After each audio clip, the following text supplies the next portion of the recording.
Hello, I'm Dr. Palak and welcome back to my channel. I am back with another story. ये सारी stories absolutely real हैं and ये सब मेरी residency times की stories हैं एंड अबाउट दोज डॉक्टर्स जिनसे मैंने काम सीखा है and I will be tagging a lot of them in the comment section. You can check with them. Okay, let's begin now. So before I begin, a quick briefing. There's so much written एक माँ के प्यार के बारे में, एक माँ के सैक्रिफाइसेस के बारे में, इतनी सारी पोएम्स, इतनी सारी स्टोरीज, इतनी सारी मूवीज. तो समहाउ हम अपना सब कुछ, सारे इमोशंस एक माँ की नज़र से ही देखते हैं. एक चाइल्ड के अचीवमेंट्स एक माँ के प्राइड से, एक फैमिली की हैप्पीनेस एक माँ की खुशी से, एट्सेट्रा.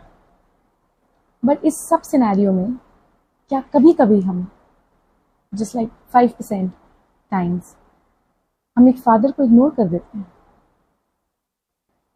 कभी ऐसा सोचा है आपने?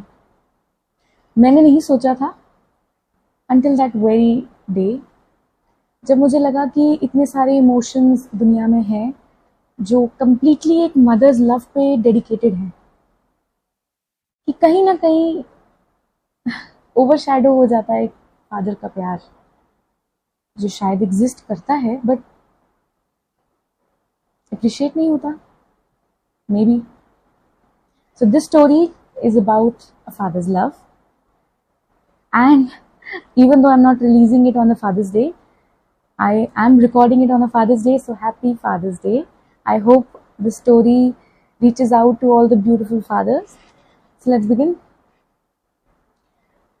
अभी तो नहीं, but during residency मुझे ऐसा बोला गया था कि मैं बहुत पेशेंट्स अट्रैक्ट करती हूँ during unusual hours. Medical colleges में डे टाइम में जनरली इतना रश रहता है that you can not come across stories and you do not have time कि आप किसी से बात करो, उनके बारे में जानो. बट जब नाइट ड्यूटी होती है तो इनवेरिएबली कुछ ना कुछ अनयूजुअल होता है. कभी ना कभी ऐसे लोगों से आप मिलते हो जो कुछ सिखा के जाते हैं. मेरी 90% स्टोरीज उन नाइट ड्यूटीज़ के बारे में है जब मैंने कुछ सीखा. ये उनमें से एक नाइट ड्यूटी है. मैं स्टार्टिंग में बिल्कुल नहीं मानती थी कि मैं हैवी फुटेड हूँ, बट धीरे धीरे मुझे ऐसा लगने लगा कि शायद रात को ज़्यादा पेशेंट आ रहे हैं. बट फिर धीरे धीरे रियलाइज़ होने लगा कि वो स्टोरीज किसी वजह से थी. I used to love hearing them and उनके बारे में लिखने से मुझे कहीं ना कहीं कुछ सुकून मिलता था. तो शायद कोई वजह थी कि मेरे साथ जो होता था वो होता था. एनीवे, उस दिन रात के 8 बज गए थे और मैं नाइट ड्यूटी एंटर की थी एंड इमरजेंसी से कॉल आया कि लेबर में एक पेशेंट है, जल्दी आइए. मैं रश करते हुए इमरजेंसी पहुंची. वहाँ पे एक फीमेल थी जो 9 मंथ अराउंड पूरी थी, थोड़ा बहुत पेन में थी और अंदर एंटर करने से पहले मैं एक ग्लिम्स उसको देख सकती थी कि वो टेबल पे लेटी हुई है. बाहर सिस्टर खड़ी थी और एग्जामिनेशन हॉल के बाहर उनके रिलेटिव्स थे. रिलेटिव्स को मैंने सबको बोला कि मुझे इंटरफेरेंस नहीं चाहिए, सिर्फ हस्बैंड रहेंगे यहाँ पे.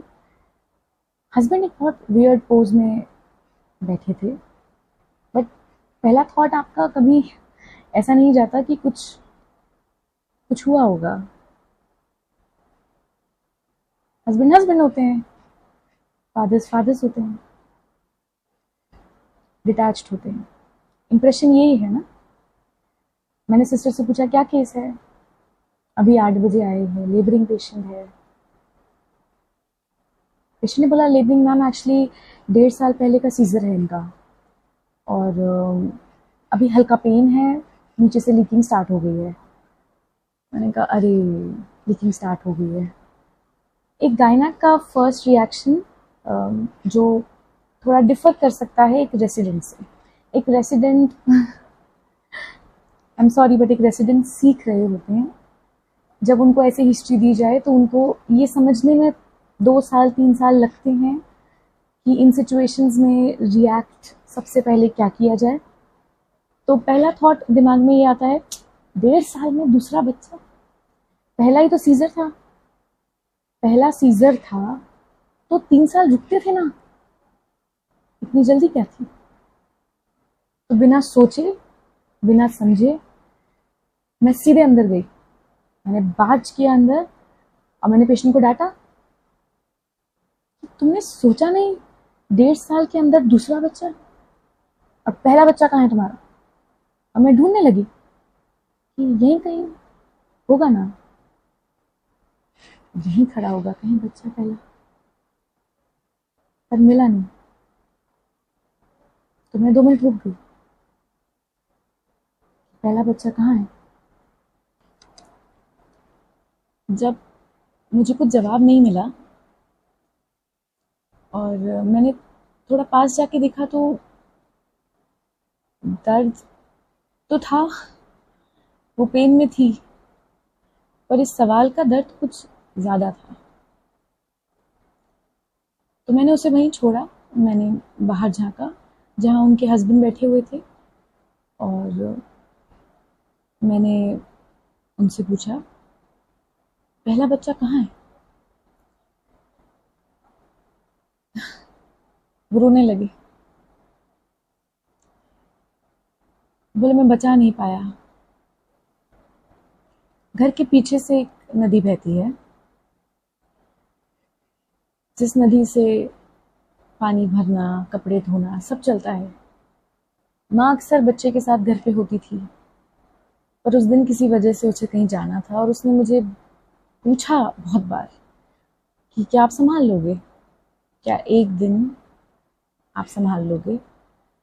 और मैंने उससे बोला कि मैं बाप हूँ, मैं संभाल लूँगा, तुम जाओ, मैं संभाल लूँगा। पर मुझे नहीं पता था कि मैं नहीं संभाल पाऊँगा। जब वो बच्चा उस नदी तक चला गया तब मैं नहीं संभाल पाया, और जब तक मैं समझ पाता मैं उसे नहीं बचा पाया।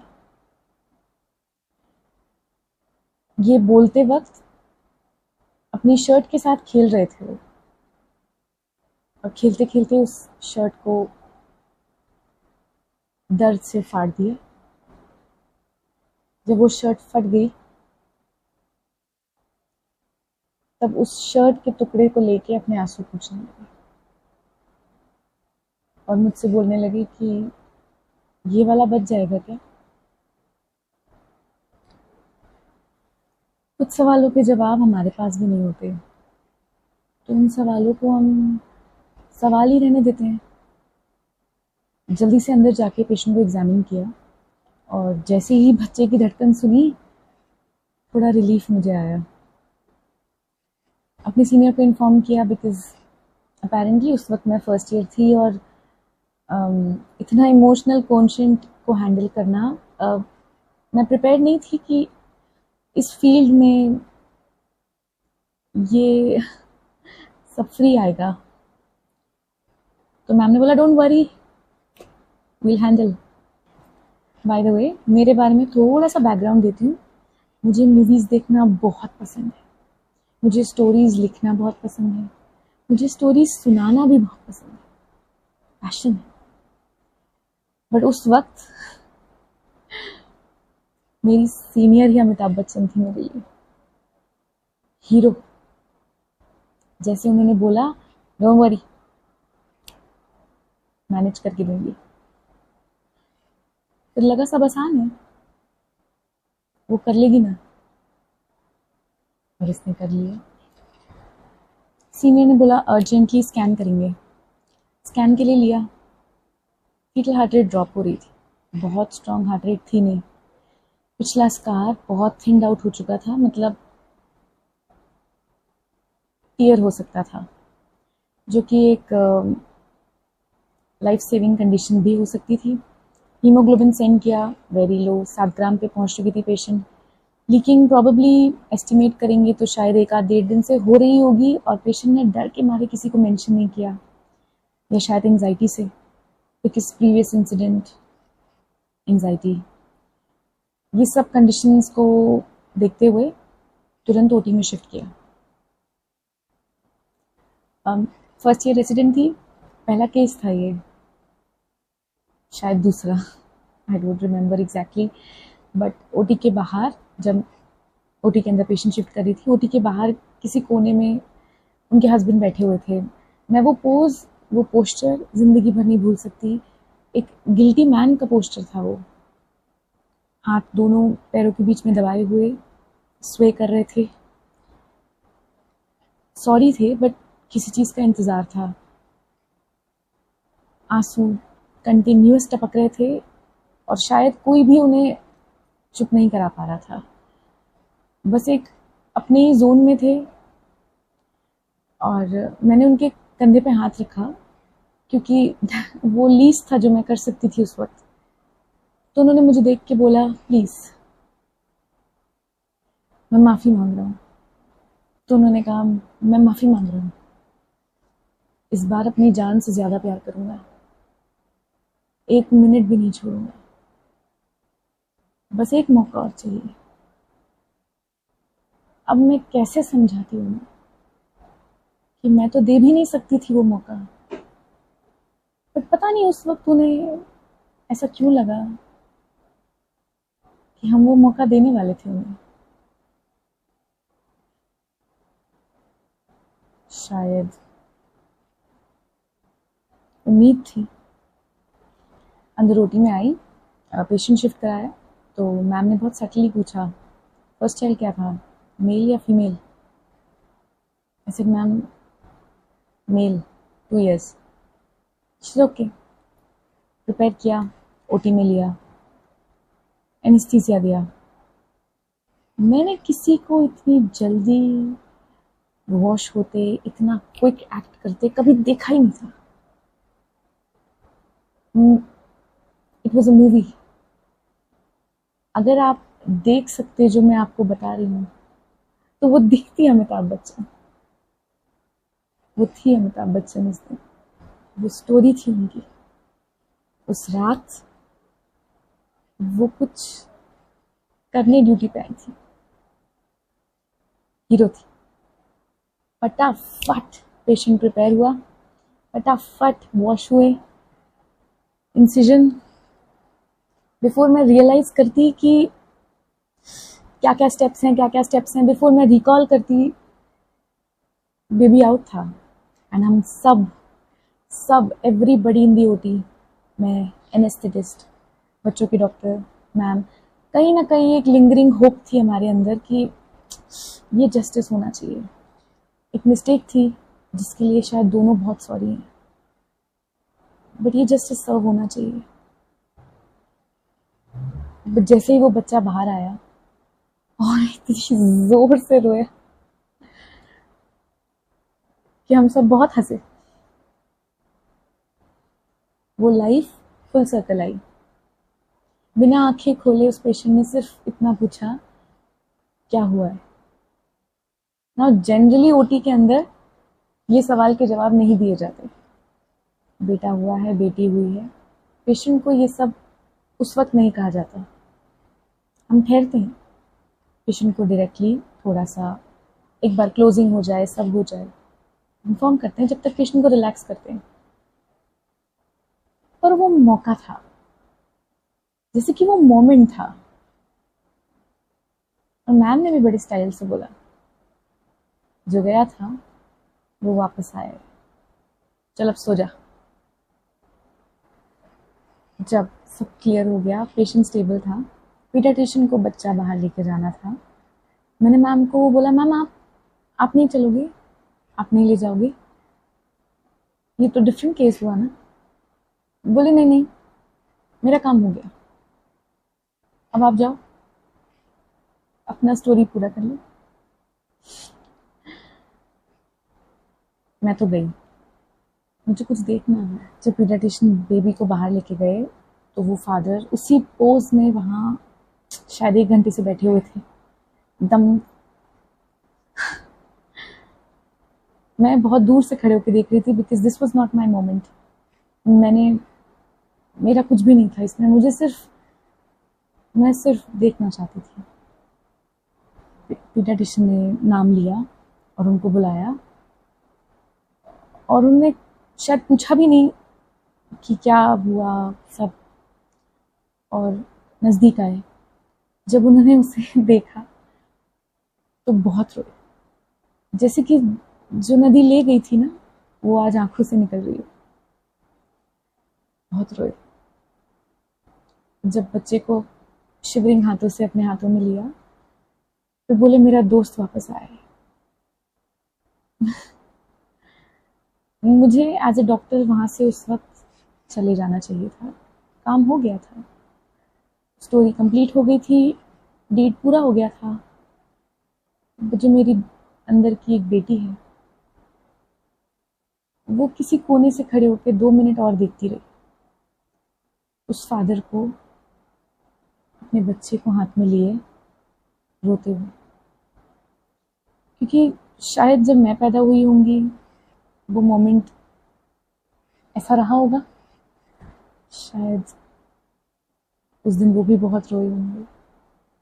क्योंकि बहुत मोमेंट्स में आप खुशी के आंसू एक्सपीरियंस नहीं कर पाते। आप कभी कभी शायद लाइफ में ऐसा मौका आता है कि आप किसी और को देख सको कि इंसान खुशी में कैसे रोता है और वो कैसा दिखता है। तो जब एक बाप रोता है कुछ और ही है वो बात। मुझे नहीं पता कि आज इतने साल हो जाएंगे तो कितना एक्सप्रेसिव होंगे वो फादर अपने बच्चे को लेके। क्या वो उस बेटे को बता पा रहे होंगे कि वो उससे कितना प्यार करते हैं, या उस बेटी को बता पाता होगा एक फादर कि वो उसके कितनी मोहब्बत करता है। शायद एक्सप्रेसिव नहीं होते फादर्स, बट बहुत प्यार करते हैं। उस दिन देखा है, एक फादर को खोते हुए भी देखा है, एक फादर को पाते हुए भी देखा है, एक फादर को रोते हुए भी देखा है, एक फादर को हंसते हुए भी देखा है। To all the fathers, you are beautiful. And happy Father's Day. So now coming to the end, I hope you like the story, and I will be back with another beautiful story about another awesome senior. And goodbye.